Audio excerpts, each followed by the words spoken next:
पुरोहित, जियारिया, आयुष्मान कमला नगर के सभी पदाधिकारी, सदस्यगण, सायंकालीन सभा में उपस्थित देवियों और सज्जों और अन्य सभी विद्वजन, कई दिन से आप इस सत्संग का लाभ ले रहे हैं। सुनना तभी सार्थक होता है जब उसे अपने जीवन में ढाला जाए। सुनने के पश्चात यदि हम वही स्थिति रखें जो पहले थी तो सुनना बेकार। इसलिए ध्यान रखेंगे कि जितना सुने उसमें से कुछ तो हम लोग अपने आप पर उसको लागू करें, अमल करें। कुछ चर्चाएं यहाँ पे बीच में करेंगे। सुधीर प्रधान जी का आदेश हुआ है कि आज हम महिला सम्मेलन भी करते हैं इस दिन, और समय भी यही रहता है लगभग, है जी। तो मैं उस पर भी प्रकाश डालूंगा, बातें करेंगे आपस में। लेकिन इससे पूर्व थोड़ी सी कुछ चर्चा, इसका नाम रखा है वेद प्रचार सप्ताह। यदि हम वेद की बात न करें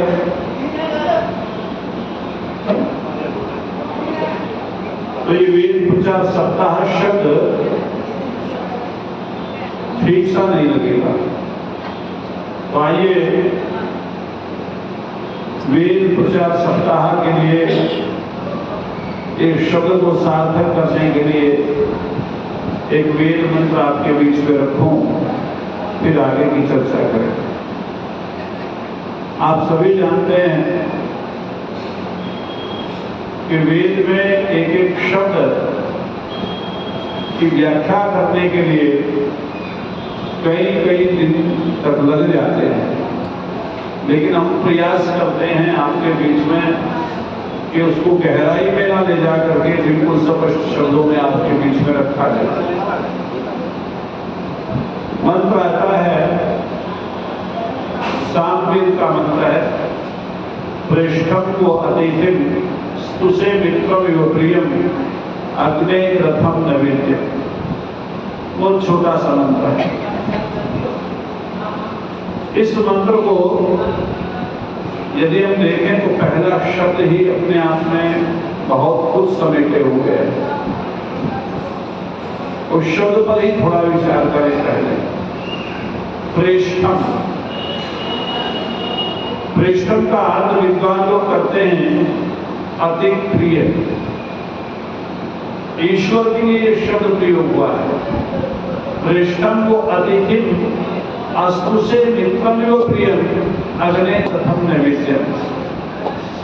शब्द दिया है, इसको मार दो या उठा दो या काट लेगी, किसी को तो सीख ले रहे हैं। कहा जाता भगवान से करो गया। बस धन्यवाद। परिश्रम का बात नहीं करेंगे बिल्कुल, वार्तालाप एकदम बंद। सुने ध्यान से। प्रेष्ठम के मैंने होता है अति प्रिय। दुनिया में जितने भी संबंध हैं वो सारे प्रिय तो हैं, लेकिन अति प्रिय नहीं। प्रिय पुत्र, प्रिय पिता, प्रिय माता, प्रिय भाई, प्रिय पत्नी, प्रिय पति, ये शब्द प्रयोग होता है, लेकिन कोई कभी ये नहीं कहता अति प्रिय।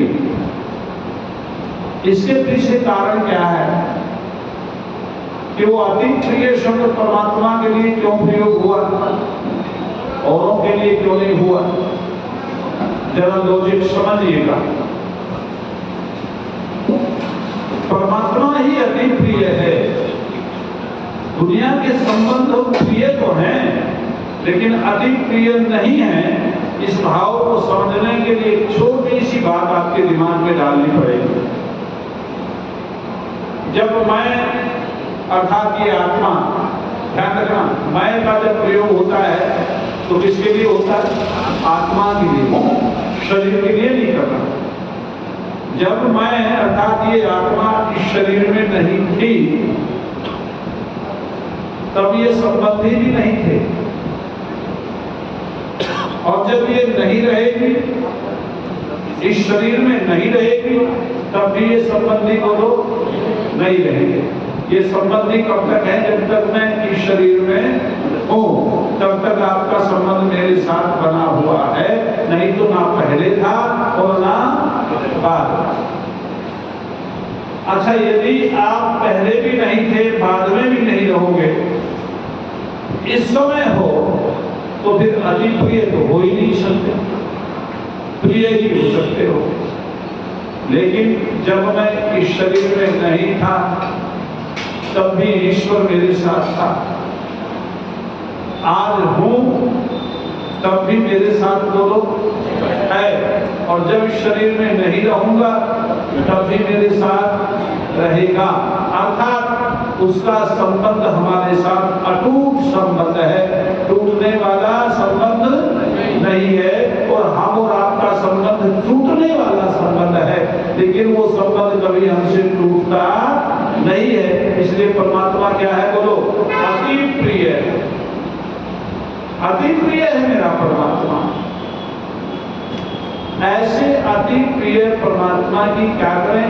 अस्तु से स्तुति किया करो। वेद मंत्र कहता है अस्तु से स्तुति करो उस परमात्मा की। क्यों? क्योंकि उसका संबंध ही अटूट है। हम भले ही उसे भूल जाएं, लेकिन वो हमें कभी भूलता नहीं है। कितना गहरा संबंध है। लेकिन विडंबना है कि इतना निकट का संबंध होने पर भी हम परमात्मा पर विश्वास नहीं करते। कैसे नहीं करते? एक घटना सुन लें। नियाग्रे नाम का शहर है उत्तरी अमेरिका में। इसने इतिहास पढ़ा होगा तो ज्ञान होगा। और इसी नाम से वहां एक झरना भी है, नियाग्रे नाम से झरना है, जिसकी गहराई काफी है और लंबाई भी काफी। दुनिया जाती है उसे देखने के लिए। जो भी वहां जाते हैं आसपास घूमने, उसे जरूर देखने जाते हैं नियाग्रे नाम के झरने को। अब मुझे ये पता नहीं कि नियाग्रे नाम शहर से उस झरने का नाम पड़ा कि झरने से शहर का नाम पड़ा, ये तो वहां का इतिहास है। लेकिन जो मैंने पढ़ा है और देखा है टीवी पर, नेट पर, नियाग्रे नाम के झरने को बड़ी दुनिया जाती है। लंबाई गहराई होने के साथ साथ लोग देखते हैं इसे। अद्भुत है अपने आप में। तो ऐसे उस झरने को एक पहलवान ने घोषणा कर दी कि एक तार पर चलकर मैं इसको पार करूंगा, जैसे सर्कस में चलते थे पहले। अभी बाजार में कुछ नट आते हैं, छोटे बच्चे एक तार पर चल करके दिखाते हैं। अब उसकी गहराई भी काफी है, नीचे पत्थर है, यदि ऊपर से गिरे तो चकनाचूर हो जाए व्यक्ति। और लंबाई भी काफी है, चलना भी कुछ आसान काम नहीं। लेकिन उसकी तिथि निश्चित कर दी गई, घोषणा कर दी गई कि फला दिनांक में, फला तारीख में हम ये कार्य करेंगे, फला समय। लोग देखने के लिए आए, बड़े शहरों और शहरों से भी आए कि चलो देखें। जिसके देखने मात्र से डर लगता हो, अब पहलवान उसके ऊपर से चलेगा तो गहराई देखते हैं तो डर लगता है ना, कभी कभी ऊंचाई देखते हैं तब भी डर लगता है। अब सब इकट्ठा हुए, पहलवान ने चलना शुरू किया। तार को बिछाया गया हेलीकॉप्टर से और कहते हैं पहलवान ने चलना शुरू किया। लोग देखते रहे, कोई खास बात थी, विशेषता थी, चलता जा रहा है। लेकिन उसने अभ्यास किया था। क्या था उसका अभ्यास? था पार हो गया। समय तो लगा, आधा घंटा 1 घंटा जरूर लगा, क्योंकि लंबाई है और बैलेंस बना के चलना। जब उसको पार हो गया तो वहां ऐसे माइक की एक स्थिति बनाई थी, माइक रखा था, उसने माइक उठाया और उसने कहा, दुनिया के लोग एक बात बताओ, तुम यहाँ इकट्ठा हुए हो, तुम्हें ईश्वर पर विश्वास है? तो लोगों ने कहा क्यों नहीं है, सब कहते हमें विश्वास है, ईश्वर पर विश्वास है, दुनिया उसी के सहारे चल रही है। तो पता है उसने क्या कहा, यदि तुम्हें ईश्वर पर विश्वास है तो तुम में से कोई व्यक्ति मेरे कंधों पर बैठे और मैं इसे इधर से पार करना चाहता हूं उधर, बस जो आगे थे वो पीछे हो गए और जो उसकी ओर देख रहे थे उन्होंने आंखें बंद कर दी ताकि हमें ना आवाज दे दे। आंखें से आंखें नहीं मिलाता फिर व्यक्ति, जब कोई आगे नहीं आया लोग पीछे हटने लगे तो उसने अपने एक 8 वर्ष के बेटे को आवाज दी। आवाज देते ही बेटा बाहर आया पब्लिक से और उसने इशारा किया, वो पिताजी के कंधों पर सवार हो गया। पिता ने चलना शुरू किया, लोगों ने गालियां देनी शुरू की, नालायक है, खुद तो मरेगा, बेटे को लेकर मरेगा। बैलेंस बना लिया, लोगों ने सांसें अपनी रोक ली ताकि हमारा बैलेंस उसका बैलेंस बन जाए। कभी टीवी देख रहे हैं ना, बच्चा टीवी देख रहा होता है तो जैसे वहां लड़ाई होती रहती है तो बच्चा बैठे जो करता रहता है जैसे वही लग रहा है, ऐसी स्थिति बन गई उसकी, सांसें रोक ली लोगों ने। उर्दू ने क्या गजब का शेर लिखा है, जरा गौर से सुने, बड़ी गहराई का है, सूफी शेर है, रूहानी शेर है ये। वो क्या कहता है, ये चांद पागल है जो रातों को निकल पड़ता है, ये चांद पागल है रातों को निकल पड़ता है, इसकी चांदनी से तारों की रोशनी में खलल पड़ता है। ऐ मेरी सांसों जरा धीरे चलो, ऐ मेरी सांसों जरा धीरे चलो, दिल के धड़कने से खुदा की इबादत में खलल पड़ता है। यानी कि सांस भी धड़कती है तो मेरी भक्ति में वो खलल पैदा करता है। यही बात हो गई, भाई उधर बात नहीं करेंगे जोर शोर से, बात करने को आराम से करेंगे। यही बात थी कि लोगों ने अपनी सांसें थाम ली ताकि उसका बैलेंस बन जाए। अभ्यास का धीरे धीरे पार हो गया, माइक उठाया, फिर कहा, दुनिया के लोगों झूठ बोलते हो, तुम्हें ईश्वर पर विश्वास नहीं। उसने कहा, जैसे मुझ पिता पर मेरे बेटे को विश्वास था, है और रहेगा, मेरे बेटे ने देर नहीं की मेरे कंधों पर बैठने के लिए, इतना ही विश्वास जितना मेरे बेटे को अपने पिता पर है, ऐसा ही जिस दिन तुम पुत्रों को उस पिता पर विश्वास हो जाएगा, तुम्हारी पार हो जाओगे तो इस दुनिया से उद्धार हो जाएगा तुम्हारा। लेकिन समस्या ये है कि तुम्हारा उस पर तो विश्वास, मैंने बहुतों को कहते सुना है जो कहते हैं हम भक्त हैं ईश्वर के, ये कहते हैं ईश्वर तू कहीं है तो सुन ले, शब्द प्रयोग करते शास्त्री जी, तू कहीं है तो सुन ले। इसका मतलब है उसे ये भी विश्वास नहीं है कि वो है भी है, ये भी तो बीमारी है लोगों में। देखो विश्वास कैसा होता है, घटना सुन लो। जो आगे लोग हैं, शास्त्री जी जैसे लोग, उन्होंने यदि पढ़ा होगा या सुना होगा, स्वाध्यायशील लोग रहते हैं, उन्होंने सुना होगा या पढ़ा होगा, मैं नहीं कह सकता, लेकिन मैं आपको एक विश्वसनीय चीज बता रहा हूं, कितना विश्वास होना चाहिए ईश्वर पर। और यदि हम ऐसा नहीं कर पाते हैं तो फिर वो दुखों वाली बात तो रहेगी ही रहेगी। एक ऐसी घटना मैं आपके बीच में रख रहा हूं जो वास्तविक रूप से घटी, और यदि कहीं देखना चाहते हो तो आर्यसमाज का इतिहास पढ़ें या स्वामी दर्शनानंद का जीवन परिचय पढ़ें। स्वामी दर्शनानंद ने महाविद्यालय की स्थापना की गुरुकुल कांगड़ी के बैग में, बिल्कुल जिन्होंने देखी होगी पता होगा, शास्त्री जी गए होंगे, आप लोग गए होंगे। महाविद्यालय। आज तो स्वामी रामदेव जी ने उन्हें अपने हाथ में ले लिया है। अच्छा है, नहीं तो वहां राजनीति चल पड़ी थी, विनाशी हो जाता। बहुत सी जमीनें बेच डाली। बड़ी अच्छी बिल्डिंग है, सुंदर, ऐसी बिल्डिंग नहीं, पुरानी बिल्डिंग है। तो वहां दर्शनानंद जी ने महाविद्यालय की स्थापना की। 300 बच्चे उस समय शायद लगभग पढ़ते थे।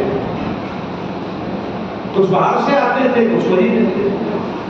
तो जो बच्चे वहां रहते थे उनके भोजन का प्रबंध तो उनको करना पड़ता था।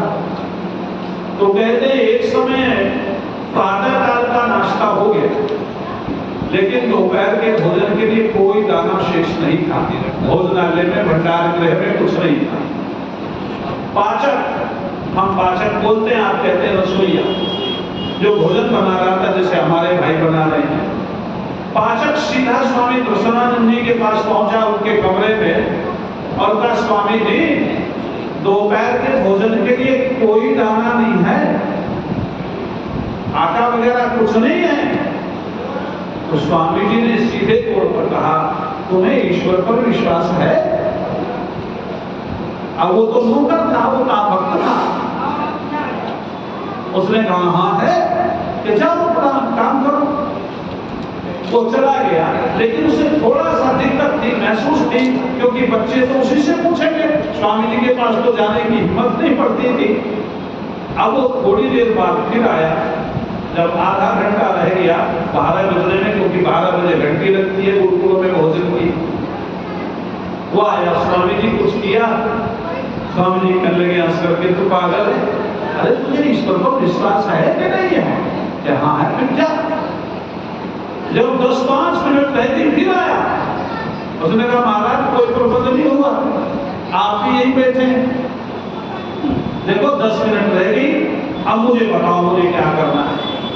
स्वामी जी कहते हैं घंटी लगा देनी है, भोजन की घंटी लगानी है, बजानी है। उसने कहा ये बच्चे मुझे खाएंगे क्या? भोजन है ही नहीं, क्या करोगे घंटी बजा करके? स्वामी जी कहते हैं ईश्वर पर विश्वास रखो। जिसके कार्य के लिए हम तैयारी कर रहे हैं, जिसके ज्ञान के प्रचार प्रसार के लिए हम तत्पर हैं, वो परमात्मा अवश्य कोई न कोई रास्ता निकालेगा। जाओ। पाचक चला गया।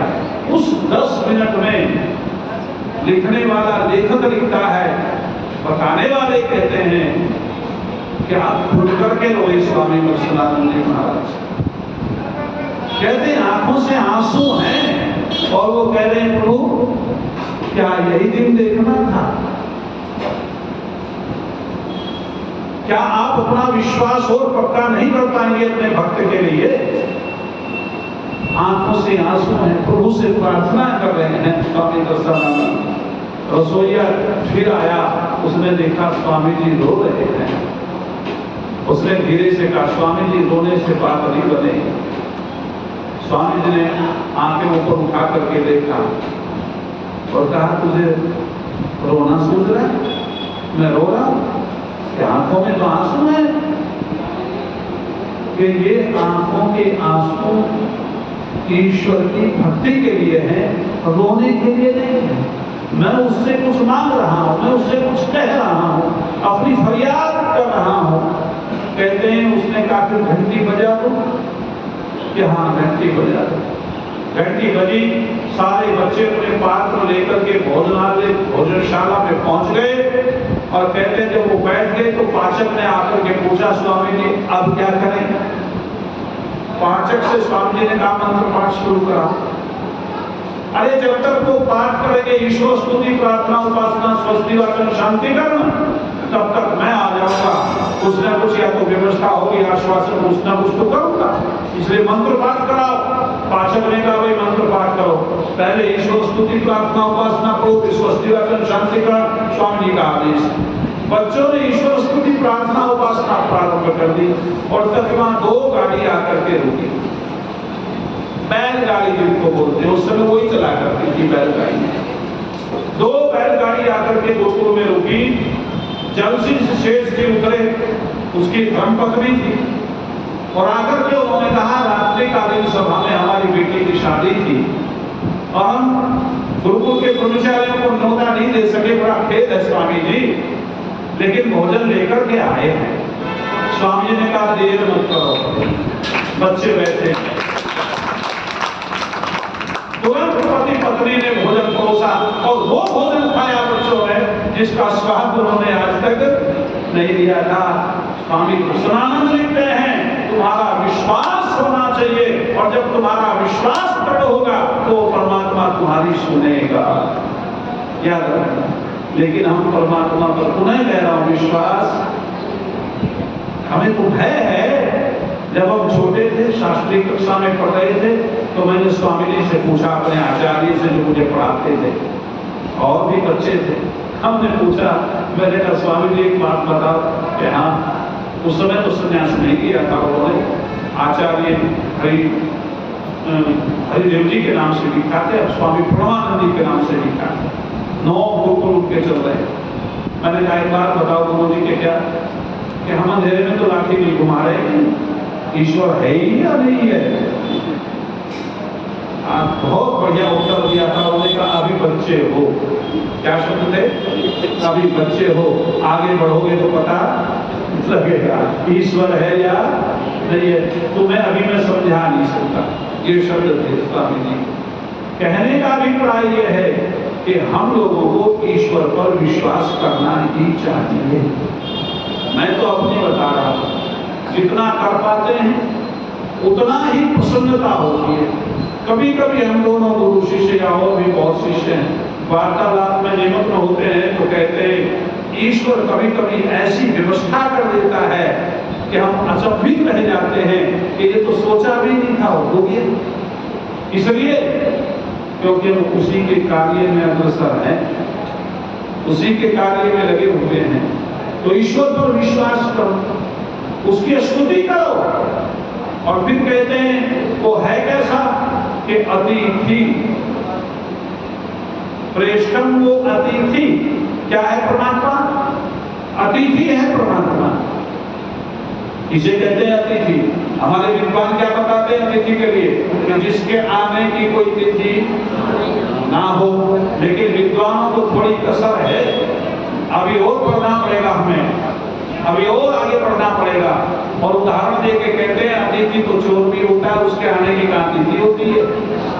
ये उदाहरण देते हैं विद्वान कि अतिथि चोर भी होता है, उसके आने की भी कोई तिथि नहीं होती। लेकिन फिर उदाहरण देकर के कहते हैं कि जैसा अतिथि होता है वैसी उसकी सेवा करनी चाहिए। यदि चोर है तो दंडों से करो, क्यों नहीं? लेकिन ये जो उदाहरण है ये बिल्कुल गलत है। ये सटीक नहीं बैठता कि चोर भी अतिथि होता है। मानते हैं उसके आने की तिथि नहीं है, लेकिन वो अतिथि भी नहीं है। कारण है इसके पीछे, अतिथि हर कोई नहीं होता। बहन जी, बहन जी, बहन जी, ना ना बिल्कुल नहीं। बड़ी लोग जो आप बैठे, जो बैठा वहां बेहतर है। बीच में व्यवधान पैदा हो गए, तारतम्य बना रहता है उपदेशक का, वो टूटता है। अतिथि के लिए सुन लो, किसे कहा है अतिथि? महर्षि दयानंद लिखते हैं वेद का विद्वान हो, सदाचारी हो, परोपकार के लिए भ्रमण करता हुआ सन्यासी तुम्हारे द्वार पर आ जाए तो वो क्या है? बोलो, अतिथि है। तुम्हारा रिश्तेदार भी अतिथि नहीं है।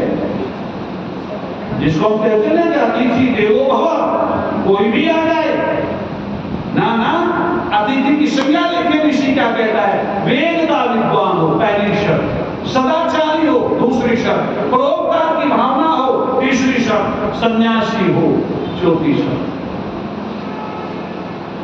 ऐसा है वैसे व्यक्ति को अतिथि की संज्ञा नहीं दी गई। इसलिए तो अतिथि यह होता है, जो रिश्तेदार आते हैं वो तो मतलब के हैं। अरे जो रिश्तेदार तुम्हारे पास आया तुम उठ करके खड़े मत होना भैया। जब तुम्हारा कोई रिश्तेदार आ जाए, सगा संबंधी आ जाए, फिर उसके यहाँ जाकर के देखना वो खड़ा होता है कि नहीं होता है। करवल जी, होता है कि वीरेंद्र जी? नहीं होता। यदि आप उसको चाय पानी ना पूछो तो वो पूछेगा क्या? बोलो, नहीं पूछेगा। तो ये क्या है? स्वार्थ। जैसा तुम उसकी सेवा कर दोगे वैसा वो तुम्हारी सेवा बोलो करेगा। इसलिए वो अतिथि की संज्ञा में नहीं आता, वो संबंधी है, बंधु बांधव हैं, इष्ट मित्र हैं, लेकिन अतिथि नहीं है। अतिथि का भाव मैंने बताया, विद्वान हो, वेद का विद्वान, परोपकार, जितेंद्रिय हो और सन्यासी। ये कई बातें, वेद का विद्वान सन्यासी भले ही ना हो, परोपकार के लिए आया हो, जितेंद्रिय हो, अच्छा व्यवहार जानता हो, वो भी अतिथि की संज्ञा में आता है। लेकिन शब्द है कि वेद का विद्वान होना ही चाहिए, अतिथि की संज्ञा में आता है। तो परमात्मा क्या है? वो अतिथि। लेकिन वो आता है क्या? क्यों जी? आता है क्या परमात्मा? नहीं आता है। परोपकार करने के लिए आता हूं, क्या जितेंद्रिय होता है? नहीं होता। तो इसका मतलब है कि यहाँ अतिथि शब्द परमात्मा के लिए आया है, उसका अर्थ कुछ और है, ये अतिथि नहीं है। जो वेद का विद्वान होता है उस अतिथि के लिए शब्द नहीं आया। यह जरा विचार करना। और नकारात्मक है, और क्या है? नकार। और तिथि में एक समय सीमा है। आप देख रहे होगा कि कभी कभी 2 दिन एक तिथि रहती है, शास्त्री ज्योतिष के अनुसार कभी कभी एक तिथि 2 दिन रहती है, और कभी कभी 2 तिथि एक दिन में हो जाती है। ये होता है नहीं होता है? तो परमात्मा क्या है? और तिथि, यहाँ स्थिति को लेंगे, जो है प्रथमा द्वितीया तृतीया स्थिति को लेंगे, वो तिथि भी लेंगे। ये तिथि कहता है कि परमात्मा तिथि समय की सीमा में बंधी हुई तिथि होती है, लेकिन परमात्मा समय की सीमा में बंधा हुआ नहीं है, इसलिए अतिथि है। तो समझ में आएगा? नहीं आएगा। दोबारा सुनो। तिथि समय के बंधन में बंधी होती है कि इतने बजे से लेकर के इतने बजे तक ये तिथि है, लेकिन परमात्मा समय के बंधन में बंधा हुआ नहीं है, इसलिए अतिथि है। नकार है ना? वो समय के बंधन में नहीं है, तिथि समय के बंधन में है। परमात्मा किसी समय के बंधन में नहीं बंधा हुआ। तो वेद कहता है ऐसा परमात्मा जो समय के बंधन में नहीं बंधा हुआ है, वो क्या कहलाता है? अतिथि है। फिर कहता है उसे उसकी स्तुति करो। दुनिया की सारी व्यवस्थाएं इस समय के बंधन में है, लेकिन ईश्वर कभी समय के बंधन में नहीं, इसलिए अतिथि है। तिथि की भांति समय में बंधा हुआ नहीं है, ये मान लीजिए। इसलिए वेद फिर कहता है स्तु से उसकी स्तुति करो। क्यों करो? कि वो परमात्मा सबसे क्या है? प्रिय है, इसलिए करो। आप लोगों ने सुनी होगी घटना, सुनाते हमारे उपदेशक लोग, मैं सुना दूं उसको पता नहीं, आप दोबारा सुन लिया करो। वैसे कभी कभी लोग कहते हैं शास्त्री जी पुरानी बातें मत बताया करो, सुन चुके हैं। लेकिन किसी टीचर से पूछना, जब तक बच्चे पहला सबक याद नहीं कर लेते अगला नहीं पढ़ाया जाता। आर्यों बताओ कितना सबक याद कर चुके हो अब तक पहला, या अगला नया तो सुनना चाहते हो, लेकिन पुराने पर कभी आमादा नहीं हुए आप लोग। इसलिए सुनो, मुझे नहीं पता वो तुमने सुनी कि नहीं सुनी, लेकिन सुन लीजिए। कहते एक बड़ा अच्छा विद्वान था, और वो स्तोत्रों का पाठ करता था, श्लोकों का पाठ करता था, मंत्र का पाठ करता था, जैसे हमारे पुरोहित जी करते हैं। बहुत अच्छा सुंदर भाव, बहुत बढ़िया बोलते। कभी कभी इनके लहजे से मुझे लगता है कि दक्षिण की कुछ पुट है, मंत्र में हल्का सा लहर लेते हैं कहीं न कहीं इन शब्दों में, जैसे दक्षिण में उच्चार करते हैं पंडित लोग मंत्रों का, कहीं न कहीं है। गए हो दक्षिण में? हाँ, तो वो असर है। बेंगलोर में बिल्कुल असर होगा, इसलिए मैं कह रहा हूँ दक्षिण का असर है। तो जैसे ही बोलते बढ़िया, एक छोटी सी लहर होती है, और उस लहर में जिस समय व्यक्ति गाता है तो वो चीज एक अलग चीज है। तो ऐसे ही वो व्यक्ति गाता था, विद्वान व्यक्ति, बड़े सस्वर गाता था। एक दिन एक राजा अपने हाथी पर सवार होकर के जा रहा था। उसने देखा एक महात्मा पानी में खड़े हैं और स्तोत्रों का पाठ कर रहे हैं, श्लोकों का पाठ कर रहे हैं, बड़े सुंदर सधे हुए शब्दों में बोल रहे हैं। ऐसा लगता है कि पशु पक्षी भी आकर्षण में आ जाए। हाथी रुकवाया, राजा नीचे उतरे। प्रतीक्षा करने लगे कि कब पानी से बाहर आए। देखा तुमने फकीर की कितनी इज्जत होती है। उर्दू का शहर लिखता है, ऐ हुमा तुम्हें क्या बताएं पेशे फकीरी क्या माल है, तुम्हें क्या बताएं पेशे फकीरी क्या माल है। बादशाह आते हैं पापोशे गदा के वास्ते, यानी कि गदा कहते हैं फकीर को, पापों से उनके पामैने पैर बोसे के मैंने चुंबन होता है। बादशाह लोग भी फकीरों के पैर का चुंबन देने के लिए आते हैं, ये फकीरी होती है, कोई छोटी मोटी चीज नहीं होती है।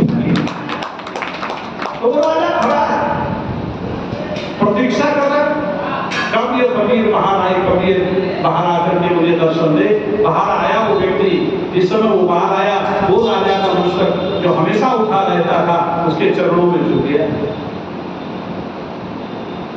राजा बनना आसान है, फकीर बनना आसान नहीं। पंडित चमुपति लिखते हैं, क्या गजब के शब्दों में लिखते हैं पंडित चमुपति, है संन्यास क्या गम में औरों के गलना, है संन्यास क्या गम में औरों के गलना, पराई चिता पे पड़े आप जलना, कदम तेग की धार पे घर के चलना, ना हरगिज मचलना ना हरगिज फिसलना, इधर तोड़ना बंद सब खान मांगे, उधर बाप बन जाना सारे जहां के, ये संन्यास है, ये फकीरी बना है। अच्छा मुझे कोई स्वामी जी कहेगा, नहीं कह सकता। शास्त्री जी को कह देगा स्वामी जी, नहीं कह सकता।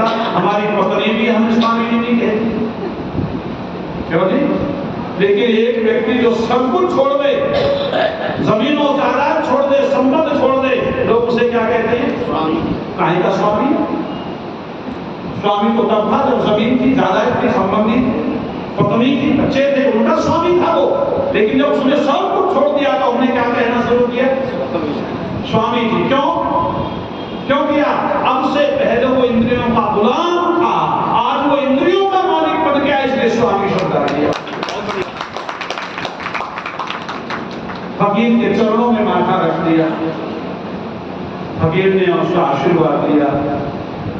दूसरा राजन सब कुशल है, उसने कहा अब तक तो कुशल था, लेकिन आपकी वाणी सुनकर क्या कुशल नहीं।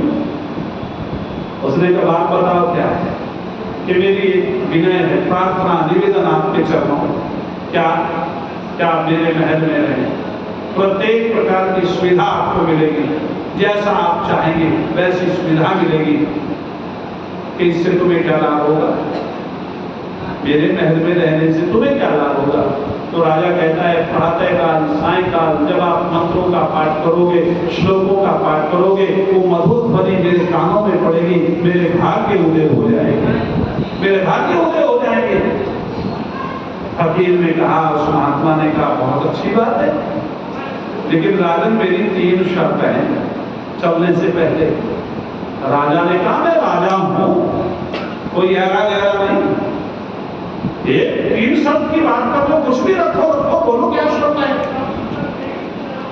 फकीर कहता है पहली शर्त तुम्हें 24 घंटे मेरे साथ रहना पड़ेगा। राजा ने कहा तो बड़ा मुश्किल काम लगता है, क्योंकि मुझे राजकाज के और भी कार्य होते हैं, इसके साथ काम करूंगा, इसको साथ कहां लेके जाऊंगा। राजा ने सोचा इससे पहले तीनों पूछ ले, फिर हाँ ना करना, क्या पता क्या गड़बड़ हो जाए। उसने कहा जी दूसरी बताओ, कि मैं खाऊंगा तुम बिल्कुल नहीं खाओगे। राजा ने कहा पहले वाली चल भी सकती थी, ये तो बड़ी मुश्किल है। उसने कहा तीसरी भी बता दो, कि मैं सोऊंगा तुम बिल्कुल नहीं सोओगे। राजा ने कहा पागल हो गए हो महात्मा, दुनिया में ये तीनों शर्तें कोई भी पूरी नहीं कर सकता, मैं तो राजा हूं, सम्राट भी नहीं कर सकता इनको तो पूरी। उसने कहा तू पागल है, मैं पागल नहीं हूं। पागल कौन है? तू है। अरे मैं ऐसे सम्राट के पास रहता हूं जो मेरी तीनों शर्तें स्वीकार करता है। राजा कहता तो कौन है? उसने कहा वो मेरा परमपिता परमात्मा है, जो 24 घंटे मेरे साथ रहता है। मैं खाता हूं वो खाता नहीं है, मैं सोता हूं वो सोता नहीं है। तुझे उस इतनी बड़ी सत्ता को छोड़ करके तेरे साथ करो जो मेरी एक भी शब्द स्वीकार नहीं करता। इसलिए याद रखो, वो प्रत्येक क्षण हमारे साथ रहता है। हम खाते हैं लेकिन वो कुछ खाने के लिए नहीं लेता है। हम सोते हैं लेकिन वो मेरा परमात्मा कभी सोता नहीं है। ऐसे परमात्मा की स्तुति करो। वेद बार-बार कह रहा है ऐसे ईश्वर की क्या करो, स्तुति करो। फिर कहता है मित्रम इव प्रियम, तो परमात्मा मित्र की भांति प्रिय है। मित्र कैसे प्रिय होता है? पापान निवारयति निरोधयति हिताय गुह्यं कोटि गुणान् प्रकटितोति आपादगतं च न जाति ददाति काले स मित्रं लक्षणं प्रवदन्ति सन्ताः। संतों ने मित्र के लक्षण बताए। आज क्या है मित्र के लक्षण? जो मुझे पिक्चर दिखाए, जो मुझे शराब पिलाए, गुटखा खिलाए, है नी, ये मित्र हैं। लेकिन ये मित्र की संज्ञा नहीं है। वो कहता है पापान निवारयति, मेरे पापों का जो निवारण करे, अर्थात गलत संगति से बचाए, गलत कार्यों में न जाने दे, उल्टे काम में मुझे न लगाए। नियोजित हिताय, हित के कामों में लगाए। जो अच्छे कार्य हैं उनके लिए मुझे प्रेरित करे, प्रेरणा दे। मित्र होता है मेरे दुर्गुणों को छिपा ले, सद्गुणों को लोगों के सामने प्रकट कर दे, समय समय पर मुझे देता रहे और आपत्ति में मेरा साथ दे। ये 6 लक्षण हैं मित्र के। ये परमात्मा में घटते हैं। परमात्मा पाप से बचाता है। मैंने आपको कल या परसों बताया था कि जब हम गलत काम करने के लिए चलते हैं तो परमात्मा की ओर से भय लज्जा शंका उत्पन्न होती है। वो कहता है गलत ये मत कर, पाप से बचाता है परमात्मा। अच्छे कामों में लगाता है। वही बताया था जब अच्छा काम करने के लिए चलोगे तो उत्साह, आनंद, प्रसन्नता आपके मन में निर्भरता पैदा हो जाएगी। ये परमात्मा की ओर से संकेत है। और हमारे दुर्गुणों को भी छिपाता है। अच्छा कभी बताता है क्या परमात्मा के इसमें इतने दुर्गुण है? नहीं बताता ना, वो बताता ही। वो हमारे दुर्गुणों को क्या करता है? छिपाता है औरों से, और हमारे सद्गुणों की प्रेरणा चारों ओर फैला देता है। अच्छा आगरा के लोगों को पता था मेरा? पता नहीं था। और मुझे भी ये आभास नहीं था, कभी कल्पना भी नहीं की थी कि कार्यक्रम के लिए आगरा जाऊंगा। एक बार आया घूमने के लिए, बस घूमा और निकल गया। मैं रात में नहीं ठहर पाया, बस वही आया दिल्ली, फिर निकल गया। तो ये क्या है? मेरे गुणों की कहां तक प्रशंसा फैला दी परमात्मा ने, वो फैलाता है दूसरों के माध्यम को लेकर। और आपत्ति में हमेशा वो मेरे साथ खड़ा है, कभी मेरा साथ नहीं छोड़ता। तो मित्र विव प्रियम, वो मित्र की भांति क्या है? प्रिय है। इसलिए उसकी स्तुति करो। अग्नि रथम नैवेद्यम, अग्नि वो परमात्मा अग्रणी है। अग्रणी भक्ति की अग्नि। हम जहां जाएंगे वो हमसे पहले विद्यमान है। इस संसार में जहां भी हम जाएं, किसी भी स्थान पर चले जाएं, वो हमसे पहले वहां क्या है? विद्यमान है। तो इसलिए उसका नाम क्या पड़ा? अग्नि। अग्नि क्यों पड़ा? कि अग्नि हमें आगे ले जाती है। यदि हमारे पास अंधेरा है तो टॉर्च है, वो भी अग्नि है। दीपक है तो वो भी बोलो अग्नि है। सूर्य प्रकाशित होता है तो वो भी किसके द्वारा? ईश्वर के द्वारा वो सूर्य जो है प्रकाशित हो रहा है, वो हमें प्रकाश दे रहा है। तो परमात्मा अग्नि है, क्योंकि अग्नि ही हमें आगे ले जाने में सक्षम है। अंधेरे में हम आगे बढ़ते हुए डरते हैं, लेकिन प्रकाश हो तो कोई दिक्कत नहीं होगी। इसलिए परमात्मा क्या है? अग्रणी है, सबसे पहले है। ऐसे की स्तुति करो। रथम, रथ है वो। रथ का अभिप्राय क्या है? भार वाहक है, पूरे ब्रह्मांड का भार धारण किए हुए। क्या है? पूरे ब्रह्मांड का भार। देखो एक गलती हो गई। क्या गलती हो गई? कि लोगों ने पौराणिक जगत में एक बात कह दी कि ये जो पृथ्वी है ये बैल के सींग पर टिकी है। ये कहां कही? ऋग्वेद का एक मंत्र आता है, अनर्वाण धार्यते पृथ्वी में। अनर्वाण के 2 अर्थ हैं, बैल और ईश्वर। अब उन्होंने वहां बैल ले लिए। अनर्वाण धार्यते पृथ्वी, बैल पृथ्वी को धारण कर रहा है। लेकिन दूसरे शब्द को नहीं पकड़ पाए। अनड़वान धार्यते अंतरिक्षम, ये शब्द भी आगे लिखा है कि अनड़वान यानी कि बैल अंतरिक्ष को धारण करता है। कैसे करेगा अंतरिक्ष को धारण? अंतरिक्ष तो गोल है, खुला है। इस शब्द को नहीं पकड़ पाए। उन्होंने कहा कि बैल के सींग पर टिकी हुई है, लेकिन यह क्या होना था कि ईश्वर उनका आधार है, ईश्वर के आधार पर पृथ्वी ठहरी हुई है। यह होना चाहिए था। ईश्वर इस पृथ्वी का क्या है? आधार है। ईश्वर अंतरिक्ष का आधार है, ईश्वर सूर्य आदि ग्रहों का आधार है। लेकिन नहीं, ऐसा हुआ। आर्यमान से शास्त्रार्थ हो रहा था पौराणिक पंडित का,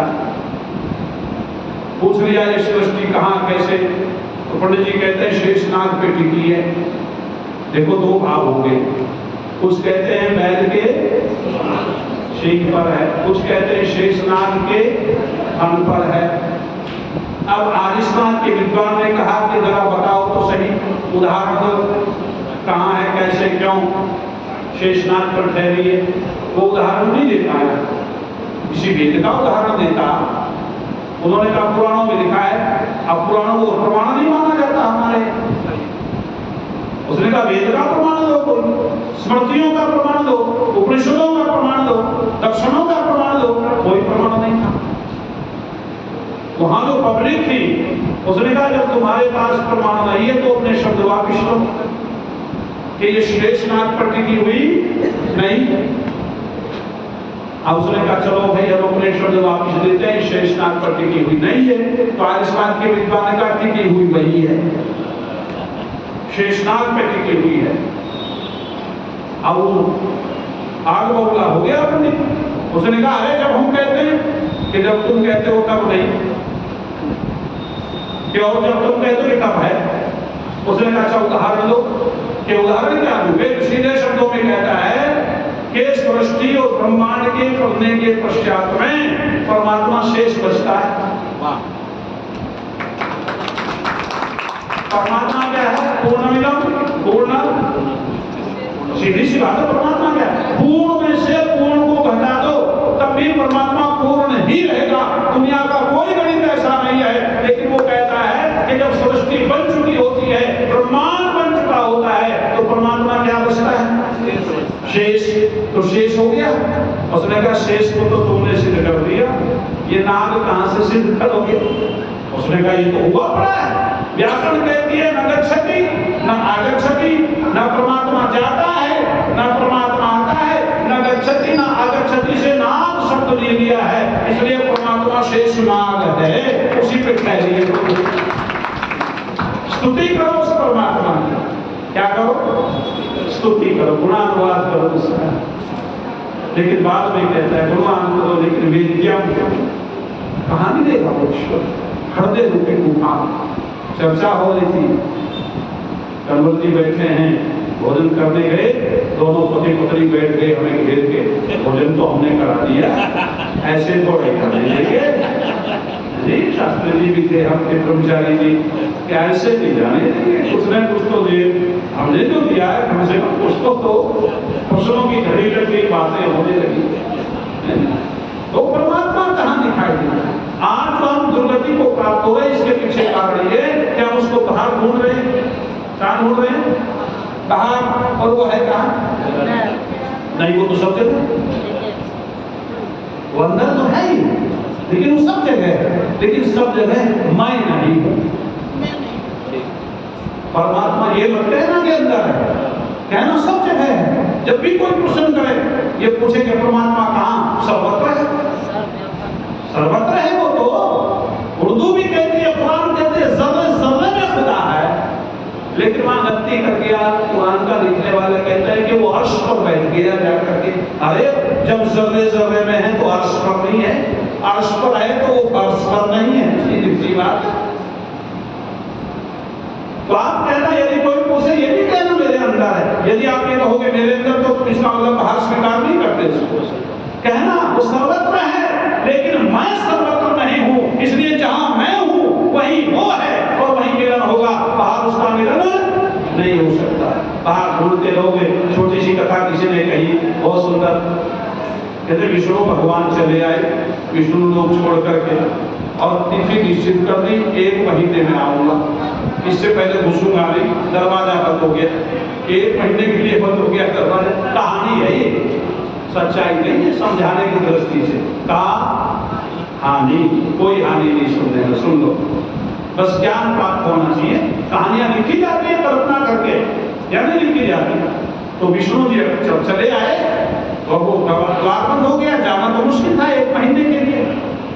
अब जब लोगों को पता लगा भगवान विष्णु आ गए हैं तो लोग दौड़े, क्योंकि अपनी अपनी बीमारियां जो वैद्य का पता लगता है तो जाते हैं लोग। विष्णु भगवान परेशान हो गए, जहां जाते लोग वहीं पहुंच जाते। अब वो दौड़ लगा रहे हैं, भाग रहे हैं, नाश्ते में नारद जी मिल गए। नारद हर जगह आता है काम अपनी, बताऊंगा नारद के लिए भी कुछ, कभी धोखा मिला 2-3 दिनों में बता दूंगा नारद के विषय में। अब नारद ने कहा प्रभु क्या बात, इतनी दौड़ क्यों लगा रहे हो, हाँफ रहे हो, भाग रहे हो? उसने कहा ये पिंड नहीं छोड़ते दो, जहाँ जाता हूँ वही बगल के खड़ा हो जाता है, हमें ये रोग है, हमें ये दिक्कत है, हमें ये परेशानी, किस किस की परेशानियां दूर करो, इनके कारण है अपनी भरो, मैं क्यों करूँ, मैं तो देखने आया था दुनिया को। लेकिन लोगों को पता नहीं कैसे पता लग गया। अब जब वो दौड़ते रहे तो नारद ने कहा दौड़ करके नहीं काम चलेगा, तुम जहाँ जाओगे वही पहुंच जाएंगे। ये मनुष्य बड़ा खतरनाक है, प्राणी बहुत खतरनाक है, छोड़ेगा नहीं, कहीं चले जाना, पूरी सृष्टि को वही बोल देगा तुम्हें। उसने कहा फिर क्या करो, इनके अंदर घुस जाओ। क्या करें, अंदर घुस जाओ। विष्णु ने कहा कि, और वो अंदर प्रवेश कर गया, और ये मूर्ख दुनिया उसे बाहर ही खोजती गिर रही है, वो अंदर आराम से बैठा है।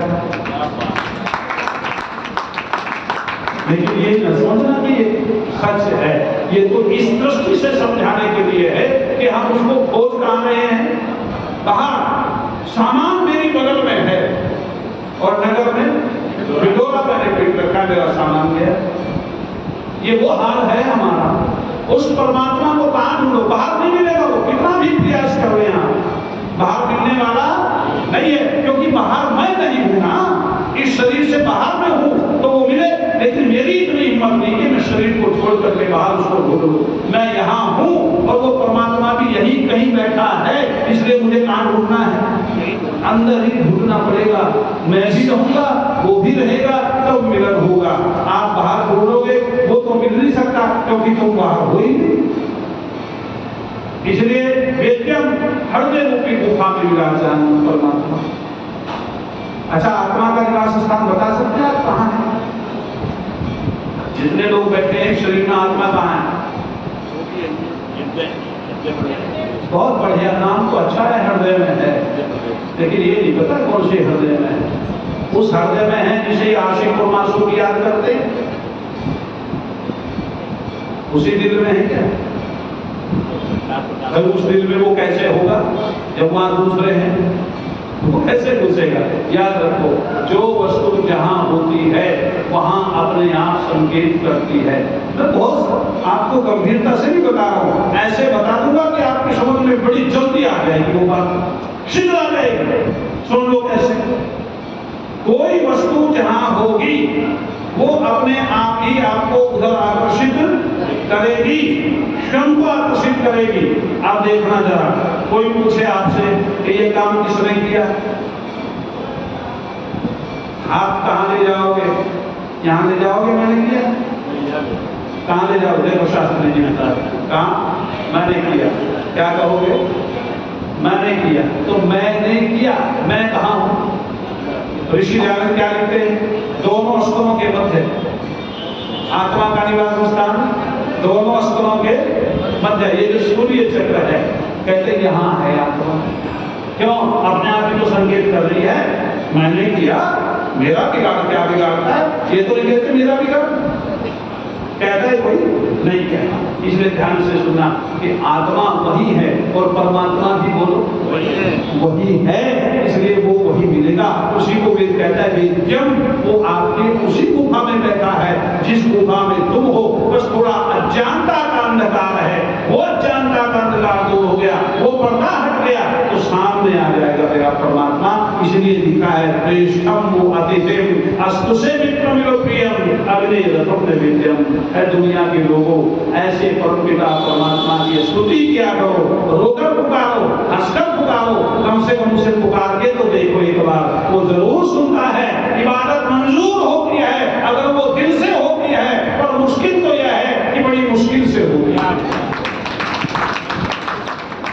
सुनता है, इसलिए सुनाया करो, हिम्मत रखो उसे सुनाने की। जब दिल से पुकारोगे, हृदय से पुकारोगे तो कहाँ है वो? वही तो है जहाँ मैं हूँ। इसीलिए उसको पुकार के देखो एक बार, तुम्हारी पुकार ना सुने तब कहना। वो सुनता है, क्योंकि वो हमारा क्या है? वो पिता है, और पिता पुत्र की हमेशा सुनता है। यदि पुत्र सुनाने वाला हो, उसकी आज्ञा में चलने वाला हो, तब सुनता है। ऐसे पुत्र की कोई नहीं सुनता जो पिता के आदेश का और पिता की सेवा नहीं करता, उसका पालन नहीं करता, तो उसकी पिता क्यों सुनेगा? तो वो परमपिता परमात्मा उस पुत्र की सुनता है जो उसके पुत्र की हैसियत रखता है, उसके आदेश का पालन करता है। ऐसे परमपिता परमात्मा को जब सब दुखों से आपको छूटना चाहते हो, तो याद रखना कि दुनिया में जब तक परमपिता परमात्मा को प्राप्त नहीं कर लेते, तब तक सुखों की प्राप्ति पूर्ण रूप से आपको होगी नहीं। मोटी सी बात है। और पूर्ण सुख चाहते हो तो परमात्मा को जानना पड़ेगा, पुकारना पड़ेगा। समय कितना शेष है? पूरा हो गया मेरा या किसी और का? नहीं, परमात्मा का कृपा है, ईश्वर की। अभी किसी का समय पूरा नहीं हुआ, इस सत्र का समय पूरा हुआ।